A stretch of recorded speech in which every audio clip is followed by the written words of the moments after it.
Tell me again, why do you shave your head? Greg asks, hardly trying not to sound rude. You used to have such luscious, flowing hair. The ladies definitely liked it. It's just so much easier, you know? A hell of a lot of less maintenance. I shrug as I try to make a clean cut from the topic. I guess. It's weird to see you without it. They were chronically you.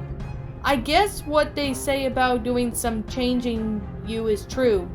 Greg sighs as he shrugs, and he begins to shut the door. Bye, Dee. See ya, Greg. I walk down the driveway, releasing the tension from my shoulders, letting a loose shiver, in an attempt to reassure myself. Shake it off, Des. It's all in the past.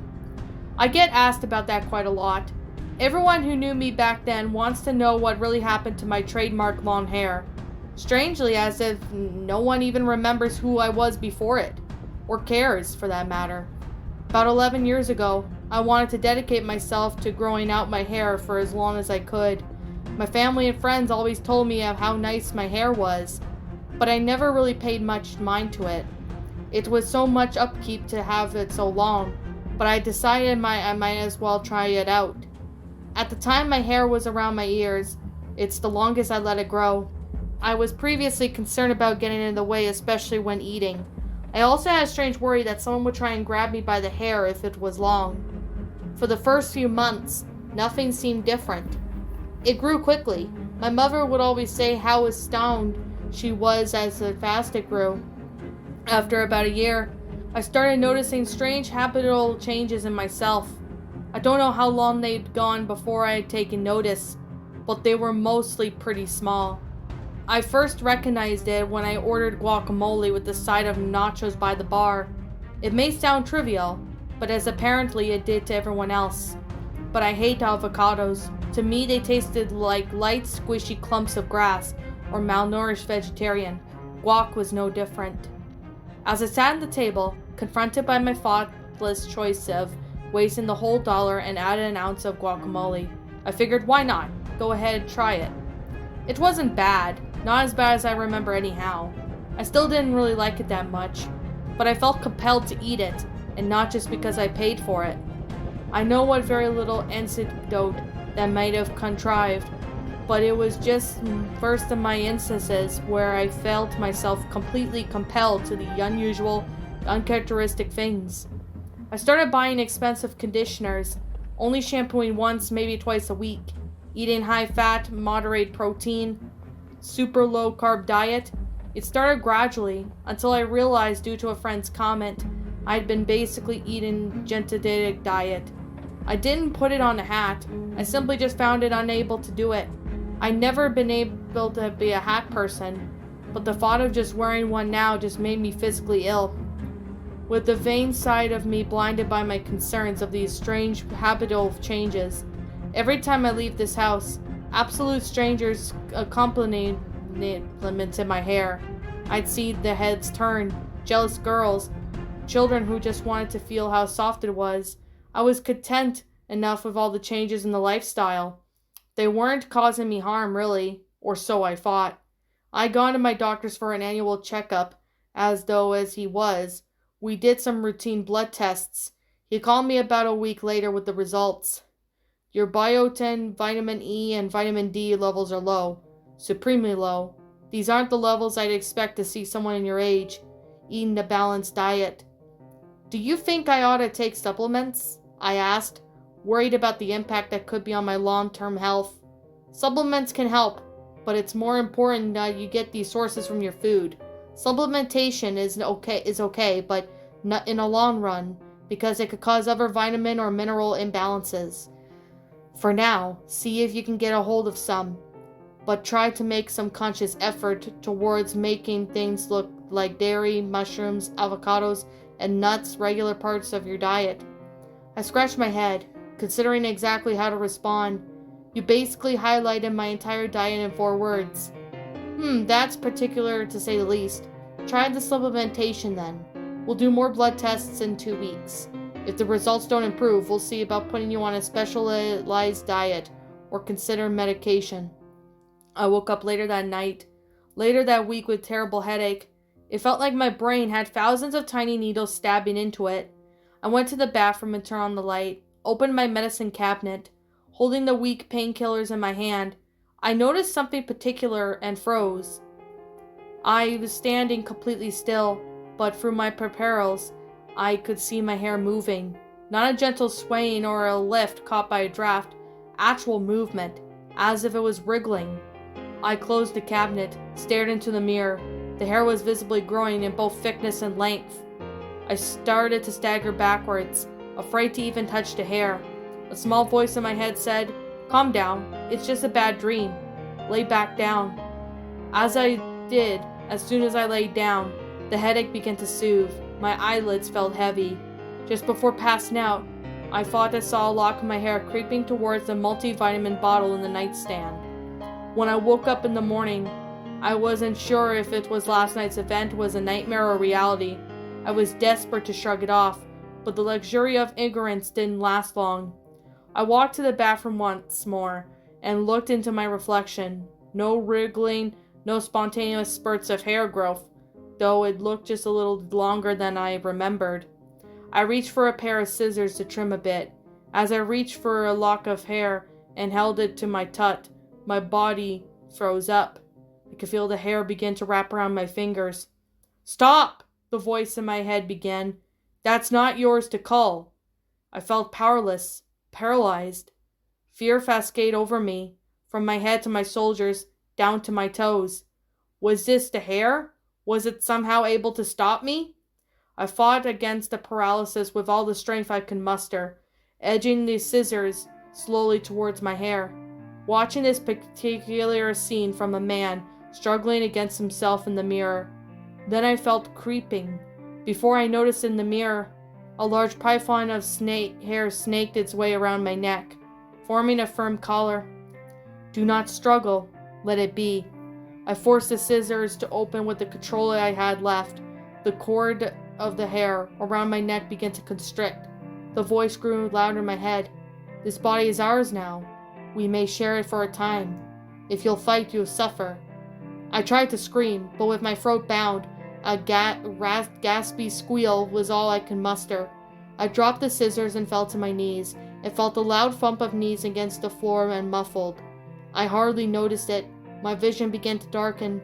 Muscles relaxed as I let the lightheadedness grow into unconsciousness. I regained my awareness sometime later.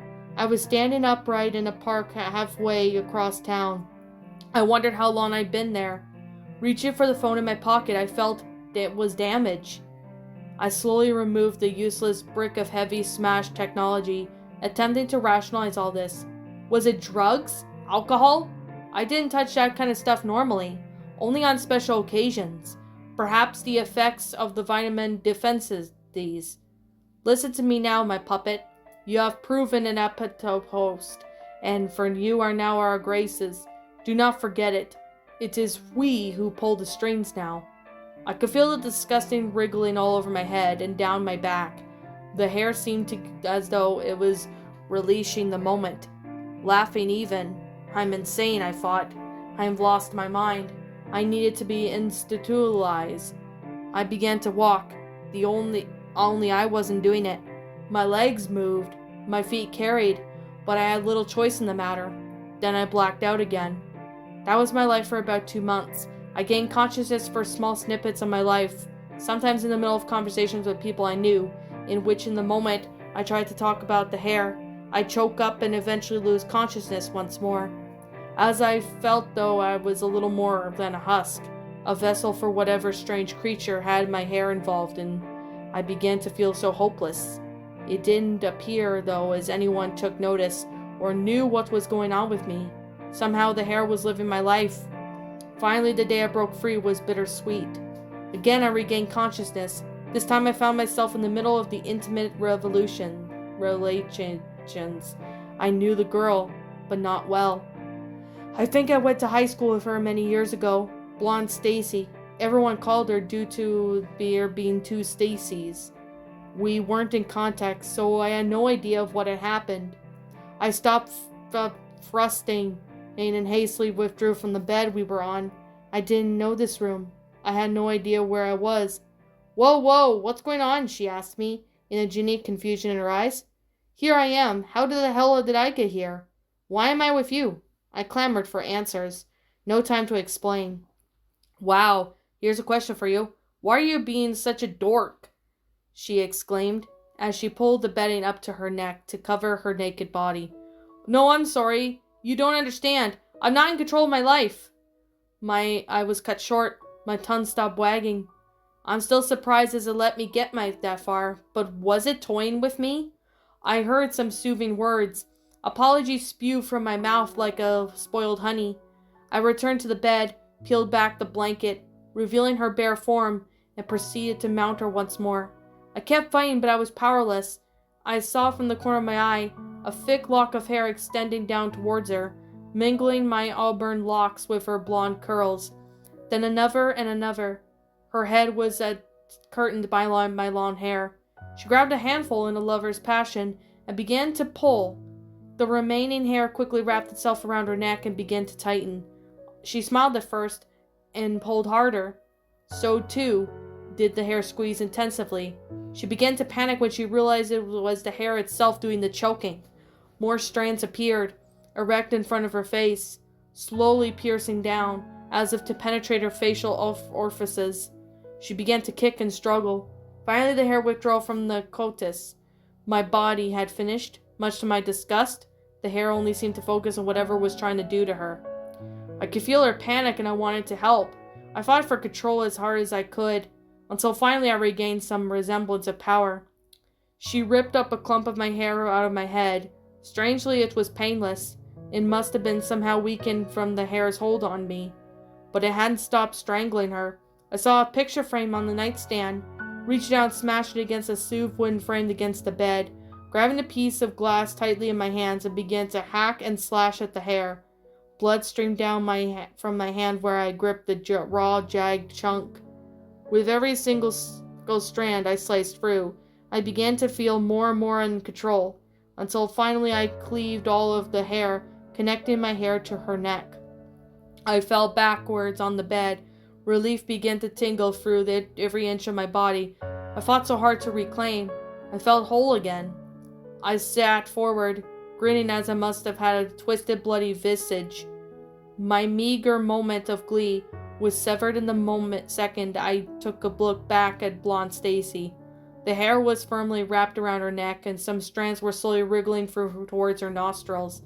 Her thrashes and struggles became a little more pathetic convulsions. I could see how powerless she must have felt. I knew it all too well. I leapt forward, grasping at the hair, and tried to pull it, tug it loose. It was compact that it would be like a hemp rope. I struggled for an idea. Once again I grasped a blood-drenched piece of glass and began to cut the hair. I tried to wedge it between the soft, pale skin of her neck and the auburn leash to bound her. I cut desperately, trying not to harm her. My attempts grew more reckless and aggressive, until finally I split the choking leash. She laid unconscious. Again, I wish I could say everything was okay from there, but it wasn't. I didn't know when, but Stacy never opened her eyes again. I spent almost a decade in prison. Stacy suffered some brain damage. The last I heard, she was in a coma.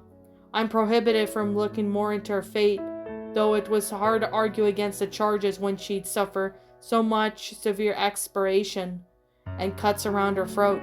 In combination with the evidence of a sexual encounter, it painted a pretty vile scene. I wish it hadn't been the cost of my freedom. If only I knew her.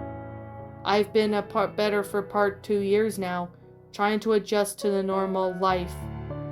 At least the prison, they obliged me keep my hair as short as possible.